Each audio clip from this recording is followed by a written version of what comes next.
Welcome to City Currents, a dialogue where you're invited to join in on the conversation. This time, my guest is Toni Vicari, Director of the Durango-La Plata County Airport. Good morning. How are you doing today? Good morning, Jose. I'm doing well. How about yourself? Doing well, doing well. Appreciate you visiting in with us. I know right now with the holiday travel, as it's kind of coming to an end, there's a lot of conversation in regards to airport delays and travel delays and just the airport experience in general. Can you just explain a little bit, if you would, on just kind of how that's going nationwide and then specifically here in Durango? Yeah, absolutely. So nationally, every year, the holiday travel period is one of the busiest times of year. We see those peaks around the Thanksgiving holidays and then again around the Christmas and New Year's holidays. This year was no exception. We saw near record traffic nationally on both those holidays. Unfortunately, in the most recent holiday period here over the last 2 weeks, we have definitely seen some major disruptions nationally. That was due to a number of factors. Weather was definitely a factor at various points. And the other big factor was the rise of the Omicron COVID-19 variant nationally, and particularly its impact on airline flight crew availability.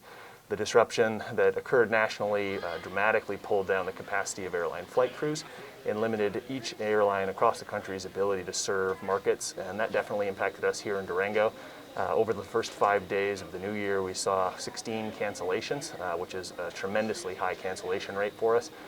It's about 5 to 6 times higher than any cancellation rate I've seen in my time at the airport, which is about 5 to 6 years myself.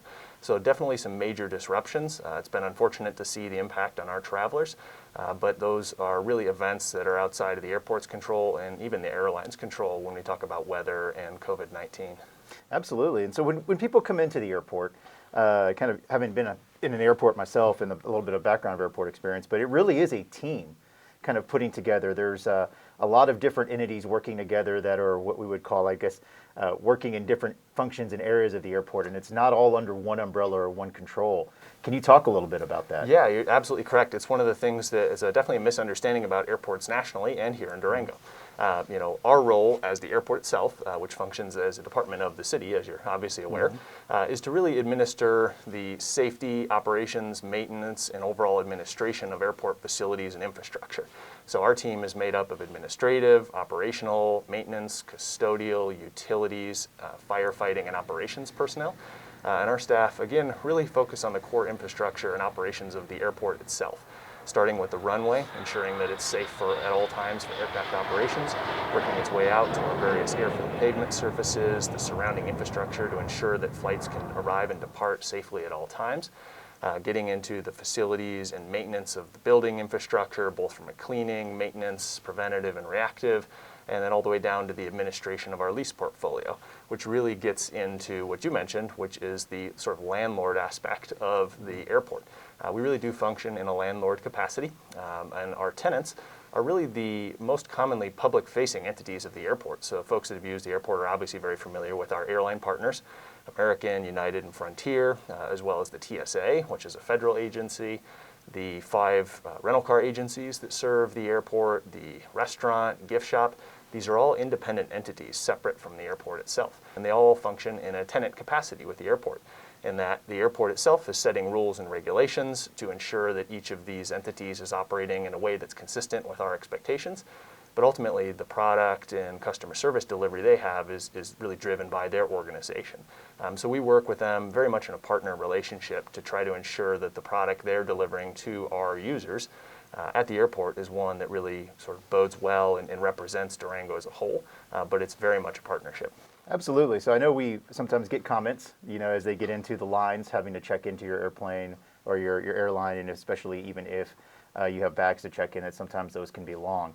And I think what we're seeing is nationally everyone is struggling sometimes with the recruitment of employees. So sometimes when we feel that, the airlines are feeling that, we're absolutely trying to do what we can to help. But those employees aren't actually city employees. Yes, you're correct. Yep. In that case, when you're at the airline ticket counter and there might only be 1 or 2 people checking in, it's very natural to ask the question, why is this organization not staffed more? It just doesn't make sense to me. We get that, and we understand that, and it can be frustrating to see some of the challenges and struggles that some of the users of the airport experience. But what people need to recognize and realize and be aware of is the fact that there are some very acute and specific staffing challenges that are occurring nationally and definitely locally, and our partners are experiencing that. The airlines in particular are understaffed quite substantially right now. They've been conducting mass recruitment efforts to try to bring on additional personnel, changing some of their tactics internally.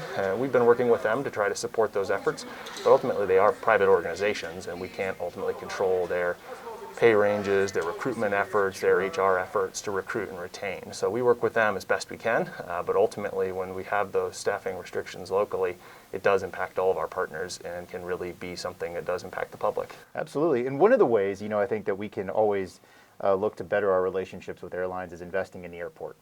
Being able to upgrade our facilities, being able to provide those kind of amenities that really drive people there, because if people want to come to our airport, they're also going to receive the financial monetary gain from that as well. So what are some of the things the airport's doing to improve the airport and improve the experience for the passengers? Yeah, great question. And that really gets back to what the airport can control. We talked about that infrastructure and facilities are really at the heart of our operation. So to that end, the airport, we're excited that we're in the early stages of a design project for terminal expansion here at the airport. The terminal really is the piece that we most control in terms of recruiting new tenants to add competition and create additional services for this community, and to provide better services for the existing incumbent operators, everything from the airlines, rental cars, etc. Those organizations can only provide a level of service that our facilities support on that end. And in general, our facilities are strong. They do a good job, but they are aging. Our terminal was built in 1988.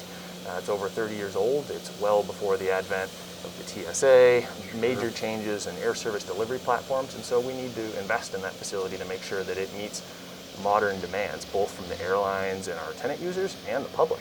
You just think about what the differences are between now and the late 80s, with the advent of mobile technology, the need for charging and wireless access, the need to have specific space, the change in bag patterns. So we're excited that we formally started our design project in September of 2021, so we're several months in.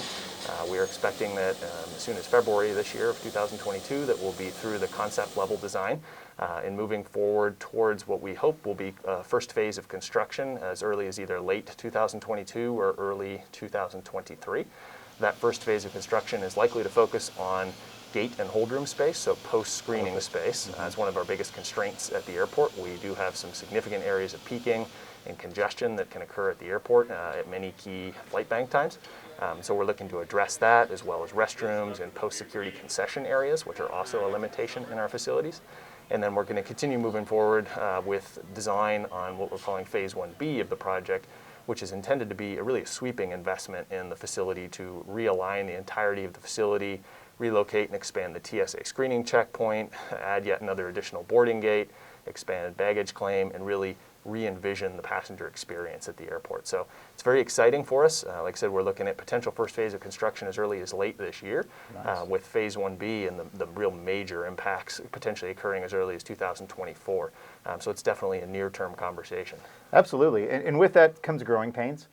There will be some experiences as we go through construction that'll cause some inconveniences for our passengers, and we hope that they realize that there's a better future, a brighter future that's coming in with those improvements. But part of that is something that we're trying to make sure that we get the word out, is we're actually going to have to end up closing the runway for a few days, correct? And as we looked at that was a major decision, but there was a strategic decision behind the time frame that we picked out. So could you talk a little bit about when it's going to be closed and why we picked those days? Yeah, absolutely. So our planned runway rehabilitation project is scheduled for September 7 through September 16 of 2022.